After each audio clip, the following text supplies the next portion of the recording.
Hello dear students, welcome to my channel right track for NEET. Chapter 5 के बहुत सारे topics को discuss करने के बाद फ्लावर फ्लोरल पार्ट कैसे अरेंज होते हैं, रूट स्टेम लीफ क्या होती है, वो कैसे अरेंज होती हैं, इन सब को डिस्कस करने के बाद फ्लावर में सिमिट्री कैसी पाई जाती है, इन सब को डिस्कस करने के बाद एक हम इन सब चीज़ों को वर्ड में ना एक्सप्रेस करके बल्कि टेक्निकल टर्म में शॉर्ट वर्ड में हम कैसे डिनोट करेंगे, इसको अब हम सीखने जा रहे हैं। यानी अब हम सीखने जा रहे हैं कि हम फ्लोरल डायग्राम कैसे बनाते हैं और फ्लोरल फार्मूला कैसे बनाते हैं। जैसे आप सोडियम को Na लिख देते हैं, सोडियम लिखने की ज़रूरत नहीं पड़ती। पोटेशियम को K लिख देते हैं, पूरा पोटेशियम लिखने की ज़रूरत नहीं पड़ती। NaCl लिख देते हैं तो सोडियम क्लोराइड पढ़ लेते हैं केमिस्ट्री में। वैसे ही हम शॉर्ट में बिल्कुल फ्लोरल फार्मूला और फ्लोरल डायग्राम को भी सीखेंगे, ताकि हम पूरा जो इसकी फीचर है पूरे वर्ड में ना कहकर शॉर्ट टर्म में कैसे डिनोट किया जाएगा, इसको हम देखते हैं। इसके लिए कुछ टर्म्स होती हैं जिसको पहले याद करना आपके लिए पहले याद रखना पड़ेगा कि कैलिक्स को किससे डिनोट करते हैं, कोरोला को कैसे डिनोट करते हैं, ब्रैक्टिएट को कैसे डिनोट करते हैं। तो इन सबको पहले हम लोग देखते हैं। सबसे पहले जो हमारा ब्रैक्टिएट होता है, ब्रैक्टिएट का मतलब जो फ्लावर की जो स्टॉक होती है उसके पास अगर छोटी सी लीफ है, रिड्यूस लीफ है, तो हम उसको ब्रैक्टिएट कहते हैं। ब्रैक्टिएट फ्लावर, ब्रैक्टिएट को हम लोग BR से डिनोट करते हैं, इसको हम लोग BR से डिनोट करते हैं। जबकि जो कैलिक्स होता है हमारा, उसको हम लोग डिनोट करते हैं कैपिटल K से। जबकि जो हमारा कोरोला होता है उसको कैपिटल C से, पेरियंथ को कैपिटल P से। पेरियंथ कंडीशन आपको मैंने पीछे पढ़ाया था कि लिली के केस में पाई जाती है जब कैलिक्स और कोरोला डिस्टिंक्ट ना हो, बहुत ज़्यादा अलग अलग ना हो, तो हम उस कंडीशन को कहते हैं पेरियंथ। पेरियंथ कंडीशन हमको देखने को मिलती थी लिली के केस में। उसके बाद हमारा एंड्रोशियम होता है, एंड्रोशियम को हम लोग कैपिटल A से डिनोट करते हैं, जबकि जो हमारी गाइनोशियम होती है इसको कैपिटल G से। अब गाइनोशियम में दो केस होते हैं, हमारी गाइनोशियम जो है वो सुपीरियर है या इन्फीरियर है। अगर हमारी गाइनोशियम सुपीरियर होती है तो G पे डैश लगा देते हैं नीचे ऐसे करके, अदरवाइज अगर इन्फीरियर होती है तो ऊपर लगा देते हैं। अगर सुपीरियर ओवरी है तो नीचे, अगर इन्फीरियर है तो ऊपर डैश लगा देते हैं। इस तरह गाइनोशियम के केस में ओवरी सुपीरियर या इन्फीरियर दिखाने के लिए। अच्छा, मेल को हम लोग डिनोट करते हैं ऐसे, जबकि फीमेल को हम लोग डिनोट करते हैं ऐसे। लेकिन अगर कोई मेल और फीमेल दोनों हो, एक ही फ्लावर मेल और फीमेल दोनों हो, तो उसको हम लोग बाइसेक्सुअल बोलते हैं। बाइसेक्सुअल को हम लोग डिनोट करते हैं ऐसे, यानी दोनों जो सिंबल होते हैं दोनों कंबाइन हो जाते हैं मेल और फीमेल के। जबकि जब आपको सिमिट्री पढ़ाई थी वहां पर पढ़ाया था रेडियल सिमिट्री और radial symmetry, bilateral symmetry. Radial symmetry एक टीनोमार्फिक उसको भी हम लोग कहते हैं, इसको हम लोग डिनोट करते हैं ऐसे। एक सर्कल बनाएंगे, उसके अंदर प्लस का साइन लिख देंगे। जबकि परसेंटेज का जैसे साइन होता है वैसे ही हमारा जाइगोमार्फिक का सिंबल होता है। अब आता है एक टर्म हमारे पास फ्यूजन। जैसे हमने पढ़ा था कि कैलिक्स कैलिक्स फ्यूज हैं, कोरोला कोरोला फ्यूज हैं या कैलिक्स कोरोला फ्यूज हैं। तो फ्यूजन को दिखाने के लिए हम लोग क्या करते हैं, ब्रैकेट का यूज करते हैं। ऐसे ब्रैकेट लगाकर हम लोग क्या करते हैं, इसमें लिख देंगे 5 लिख देंगे, 2 लिख देंगे, 3 लिख देंगे, जो भी लिखना रहेगा हम लोग इसके अंदर लिख देंगे, ताकि हमको पता चल जाए कि फ्यूजन है। फ्यूजन के अलावा फ्यूजन जो होता है ये दो तरीके का होता है, एडहेशन और कोहेशन।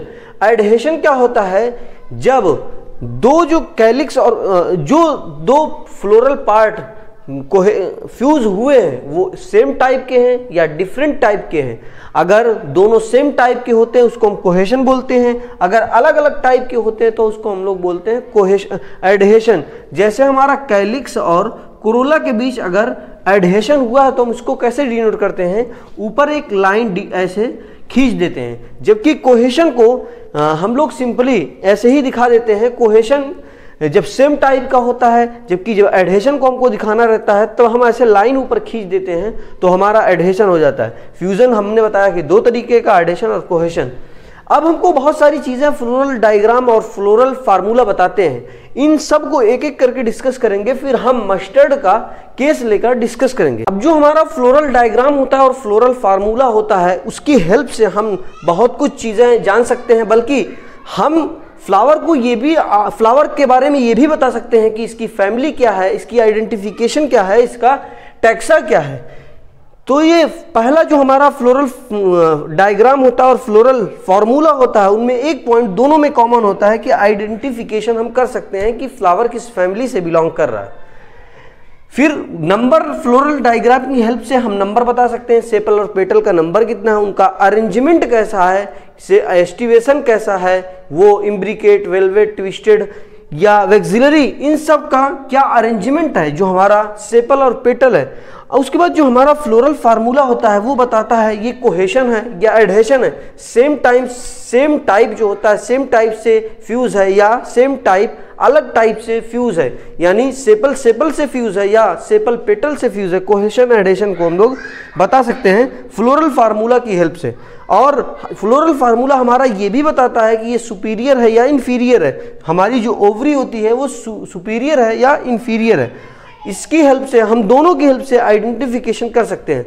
अब हम कैसे आइडेंटिफाई करते हैं, सबसे पहले हम एक डायग्राम की एक एग्जांपल लेंगे, उसका फ्लोरल डायग्राम और फ्लोरल फार्मूला दोनों की हेल्प से हम लोग पढ़ते हैं। यहां पर होता क्या है, सबसे पहले जो हम लोग डायग्राम ऐसे बनाते हैं कि जो सेपल होता है वो सबसे बाहर होता है, यानी हमारा जो कैलिक्स होता है वो सबसे बाहर होता है, फिर हमारा कोरोला यानी पेटल, फिर एंड्रोशियम, फिर गाइनोशियम। तो जो हमारा ये होता है सेपल यानी कैलिक्स जो सबसे बाहर है इस डायग्राम में, ये मस्टर्ड की फैमिली का डायग्राम है, ब्रेसिकी फैमिली का। यहाँ पर जो सेपल का अरेंजमेंट है वो इम्ब्रिकेट मैनर में है, सेपल का अरेंजमेंट इम्ब्रिकेट मैनर में है, जबकि पेटल का अरेंजमेंट हमारा वेलवेट अरेंजमेंट में है, वेलवेट टाइप, क्योंकि बस ये क्या हुआ है, जस्ट एक दूसरे को यहाँ पर टच कर रहे हैं। वेलवेट में क्या होता है, बस जस्ट एक दूसरे को टच कर रहे होते हैं। यहाँ पर हमारा जो पेटल होता है वो अरेंजमेंट शो करता है वेलवेट टाइप, जबकि जो कैलिक्स और कोरोला का कैलिक्स का जो अरेंजमेंट होता है, कैलिक्स का अरेंजमेंट इम्ब्रिकेट टाइप में होता है, क्योंकि यहाँ पर ओवरलैपिंग होती है, ओवरलैपिंग प्रॉपर डायरेक्शन में नहीं होती है। अब यहाँ पर जो हमारा एंड्रोशियम है वो 6 होता है, इसलिए देखिए लिखा हुआ 2 + 4, 4 एक साथ होते हैं, टेट्राडाइनमस कंडीशन देखने को मिलती है, जबकि 2 अलग अलग होते हैं, इसलिए 2 + 4 लिखा हुआ है। अब यहाँ पर जो गाइनोशियम होती है, गाइनोशियम जो होती है वो सुपीरियर होती है, इसलिए मैंने अभी बताया था कि टेक्निकल टर्म्स में जब हम जी के नीचे लिखते हैं एक डॉट वो लगा देते हैं, स्लैश लगाते हैं, डी के नीचे से अगर हम डैश खींच देते हैं तो हम उसका मतलब होता है कि ये सुपीरियर है। अब देखिए फिर से हम एक बार पूरे फ्लोरल फार्मूले को डिस्कस कर दे रहे हैं कि ये जो प्लस वाला साइन होता है सर्किल के अंदर वो होता है एक्टिनोमॉर्फिक का, जबकि ये फ्लावर बाइसेक्सुअल, इसलिए मेल और फीमेल दोनों को डिनोट करने का एक ये फ्लोरल फार्मूले में हम ऐसे डिनोट करते हैं, मेल और फीमेल जब दोनों एक ही फार्मूले के अंदर होता है, यानी बाइसेक्सुअल कंडीशन को इस तरह डिनोट करते हैं। जबकि जो हमारा कैलिक्स है उसमें 2 + 2 की, यानी 2 एक जैसे हैं, 2 एक जैसे हैं, कोरोला जो है वो 4 है और बस जस्ट एक दूसरे को टच किए हैं। एंड्रोशियम हमारी 6 है, 1 2 3 4 एक साथ, 2 अलग अलग। और जो गाइनोशियम है वो दोनों फ्यूज है और सुपीरियर यहाँ पर ओवरी है। ये हमारा एग्जाम्पल है मस्टर्ड फैमिली का। इसमें अगर आपको कोई डाउट हो, कोई क्वेश्चन हो, कोई क्वेरी हो तो कमेंट करके जरूर पूछिए। फिर से एक बार सुन लीजिए कि हम लोग कैलिक्स को सबसे बाहर, फिर कोलोरा, फिर हमारा एंड्रोशियम होगा और गाइनोशियम होगा। यहाँ पर जो कैलिक्स की जो अरेंजमेंट है वो हमारा इम्ब्रिकेट टाइप है, जबकि जो सेपल का जबकि जो पेटल का अरेंजमेंट है वो वेलवेट टाइप का, यानी जस्ट टच कर रहे हैं। और ये हमारी 6 जो है एंड्रोशियम है, 6 एंड्रोशियम को दिखाया गया है, 6 एंड्रोशियम को। उसके बाद हमारा ये जो फ्लोरल फार्मूला है ये जो डिनोट कर रहा है वो किसको डिनोट कर रहा है, ये हमारा फ्लोरल फार्मूला जो है एक्टिनोमॉर्फिक कंडीशन को बता रहा है, बाइसेक्सुअल कंडीशन 2 + 2, यानी जो हमारा कैलिक्स है 2 + 2 वाली उसमें है, 2 + 2 अरेंजमेंट में है, जबकि कोरोला 4 में है, एंड्रोशियम 6 है, जबकि गाइनोशियम 2 है और सुपीरियर हमारी है। ये एग्जाम्पल हमारा ब्रेसिकी का है। इसमें अगर आपको कोई डाउट हो, कोई क्वेश्चन हो, कोई क्वेरी हो तो कमेंट करके ज़रूर पूछिए और इसको अच्छे से लीजिए। कभी कभी इससे ऐसे डायग्राम देकर पूछ दिया जाता है, बताइए फैमिली का नाम क्या होगा, ऐसे फार्मूला देकर पूछ दिया जाता है आपके एग्जाम में कि बताइए फैमिली कौन सी है, ये किसका एग्जाम्पल है। ठीक है, अगर आपको कोई डाउट हो, कोई क्वेश्चन हो, कोई क्वेरी हो तो कमेंट करके ज़रूर पूछिए। ठीक है, थैंक यू।